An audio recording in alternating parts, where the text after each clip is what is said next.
Hey folks, this is Catfish Kyle. A little bit of a different video today. I shot this buck this year and decided that I was going to do a European mount on it. A skull mount, whatever you want to call it. Usually I'll do one of two things. I'll either bury the skull and kind of let nature do its work, or I will boil it.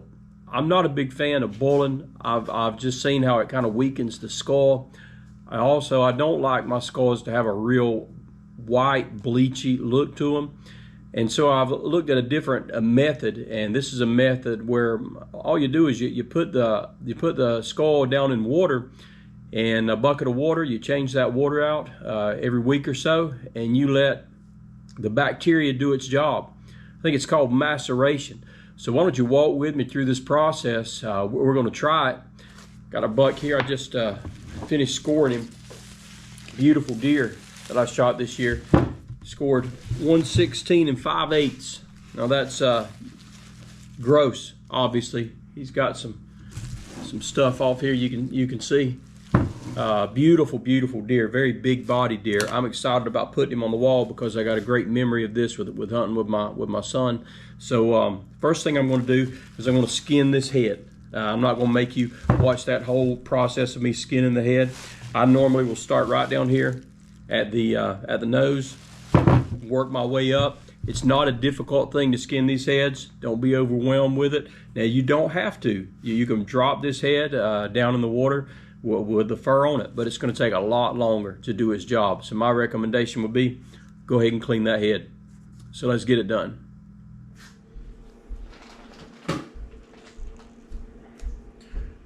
All right, so we got the skull cleaned. Give you a little tip. Don't freeze it, and if you do freeze it, if it's already frozen, before you skin it, make sure you got that thing thawed out real well. I didn't have time to skin this one when I first cleaned it. I had some stuff to do, so I put it in the freezer. It wasn't completely thawed out, so it was a little more difficult than most of the heads that I skinned. So just a little tip, if you do freeze it, make sure you let it thaw out for about a day or two before you skin it. But we got the head skinned. You can leave meat on here. Everything I've seen is you can leave meat on here, even a little bit of fur around the base of the antlers. That ain't gonna hurt nothing. So that's our next step. We got a good chunk of meat on it right there, but that's okay. The head's skinned. Let's move on to our next step.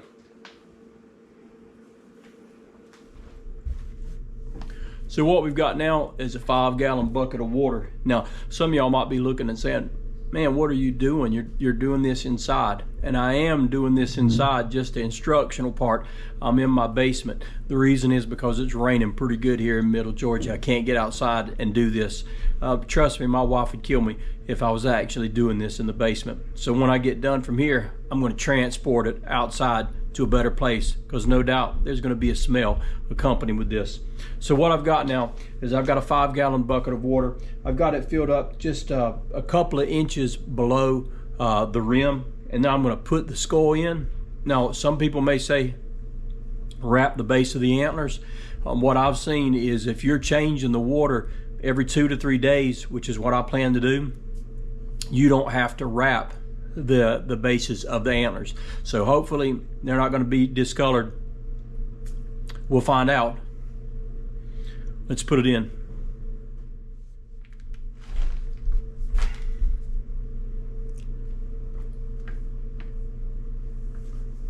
Now the water may make this thing float up a little bit, so I got me a little piece of brick.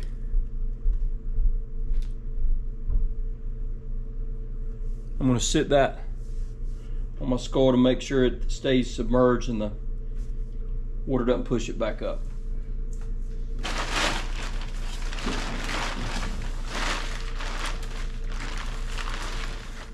So now we've got our skull submerged in water. We've got it wrapped up, maybe create a little bit more heat. Now all we're going to do is wait. I'm going to sit it in a safe place. Make sure you put it somewhere where dogs or varmints or nothing like that are going to knock it over, because this thing's going to smell.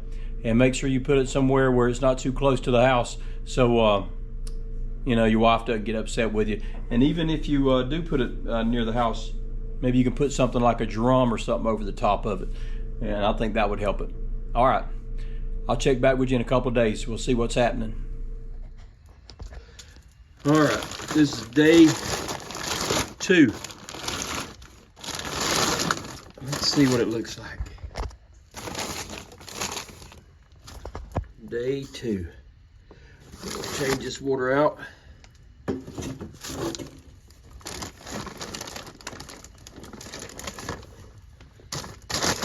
Smell isn't as bad as I thought it was going to be, actually.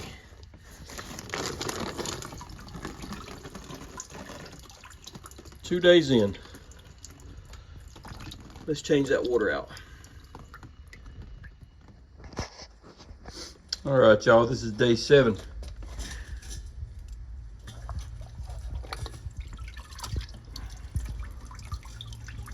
Process is going kind of slow.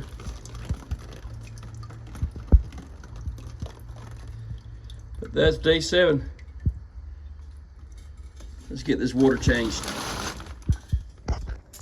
Okay, y'all, we are 16 days into this thing, and we're not making a whole lot of progress. So what I'm going to do, I went and bought me one of those little aquarium heaters. I'm going to put the aquarium heater in here and see how much quicker this thing gets done. This is 16 days in. All right, folks, we weren't getting very far with the cold water, so we put a heater in. I put the heater in Monday evening. It's Thursday evening now.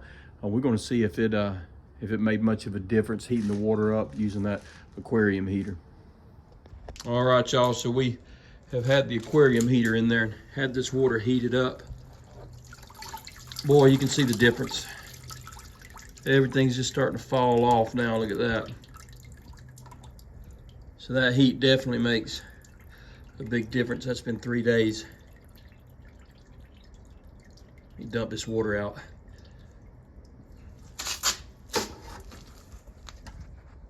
All right, y'all, this is a week with the aquarium heater in it.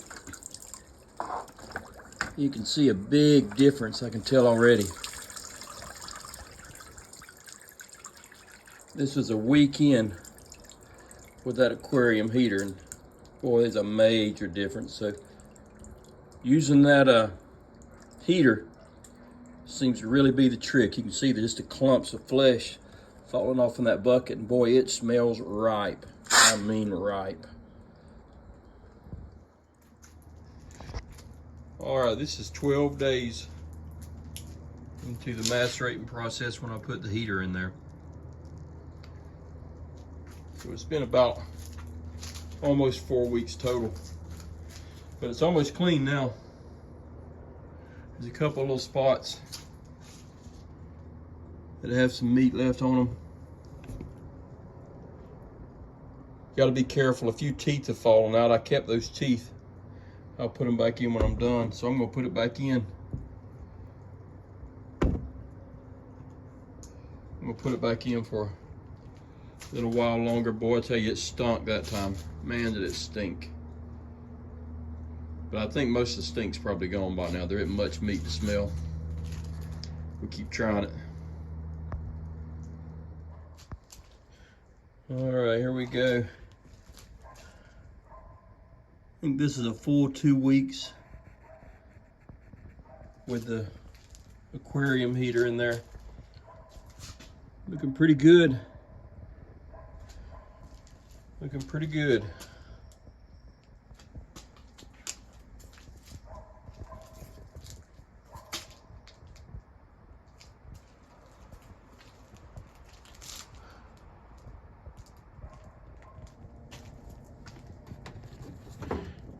All right, so I changed my water out today and it was almost perfectly clear. So I think we're ready for our next step. We're going to take a 1/3 cup of Dawn dish soap. We're going to put it in this bucket of water, put some water in this bucket, and we're going to let it sit with the heater for a couple of days. Try to pull out some of this, see the yellow that's on there? We're going to try to pull that out, pull that grease out of the skull. This Dawn's supposed to help with that, so we'll see what happens.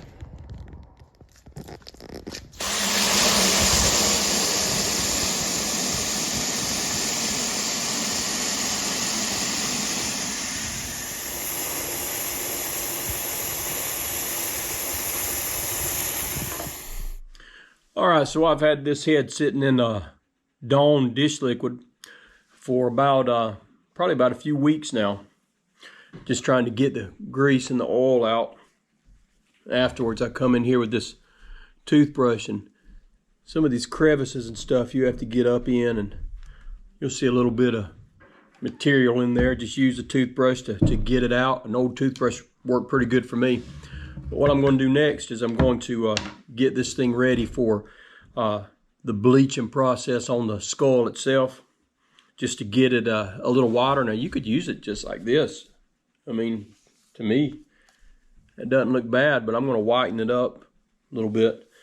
But in order not to get any of this on the antlers and take the color out of the antlers, I'm going to wrap it, the bases of the antlers, I'm going to wrap them in saran wrap on the bottom.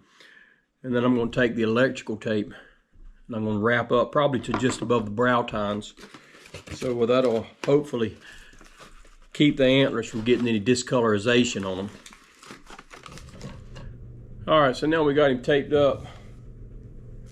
I think that's going to be high enough up. I just got saran wrap and then I got electrical tape on it. So what I'm going to do now is I've got this peroxide right here. I was looking for the smaller bottles, but this is the bigger bottle, 32 ounces. You can normally get the smaller bottles half this size for about $1 at Walmart a bottle. So this is just regular old peroxide you pick up. I think it's probably 3%. I'm going to use 4 of these bottles, 8 if you're using the regular size bottle. I'm going to put it in the 5-gallon bucket and I'm going to fill it up with water, and I'm going to put the heat to it too. And this is going to hopefully whiten everything up. We'll see what it looks like then. All right, y'all, I've had it in this bucket here, this peroxide with the heater, for probably about, maybe about 40 hours. Maybe about 40 hours. Let's take a look at it. Oh, wow. Well, I tell you what, I like that. It really whitened it up pretty good in a pretty short period of time, and I'm impressed. I like the way that looks. I'm gonna wash it off and take another look at it here. There we go, y'all. Get a good look at that.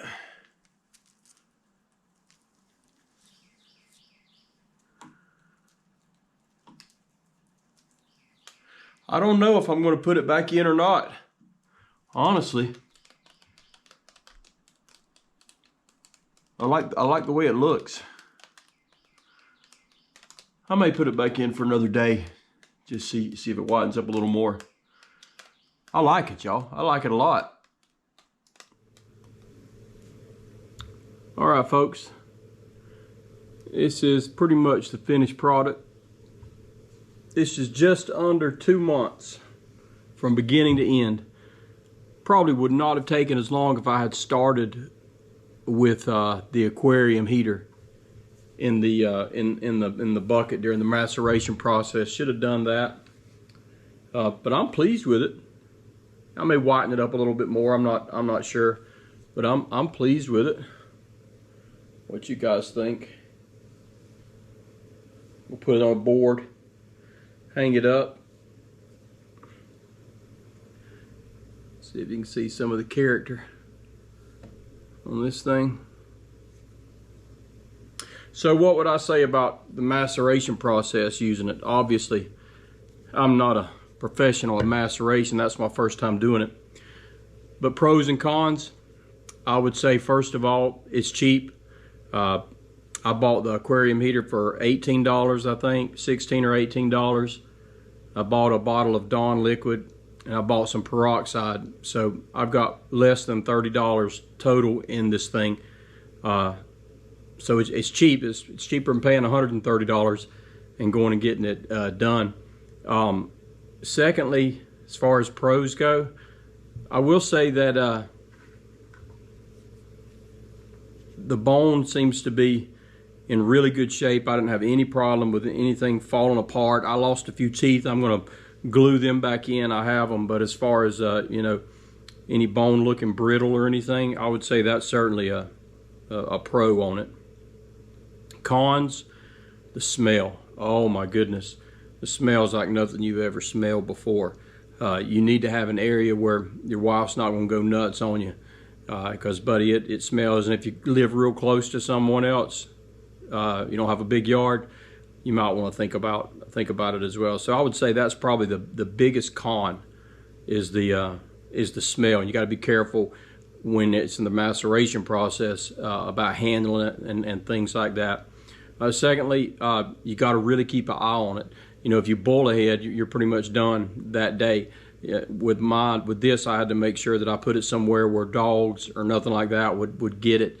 I covered it up with a big drum, put a propane tank on top of it, so nothing would drag it off. That's what I would say a con is on it. But you know, it's not difficult. The maceration process, that would be another pro. I think anybody could do it. If you want to take a long time, you can do it in cold water. If you want to speed it up, you can put it in warm water. Anybody can do it. So that's my take on the maceration process. Hope you guys enjoyed this video. Maybe you learned something. Till next time, this is Catfish Kyle. I'll be seeing you.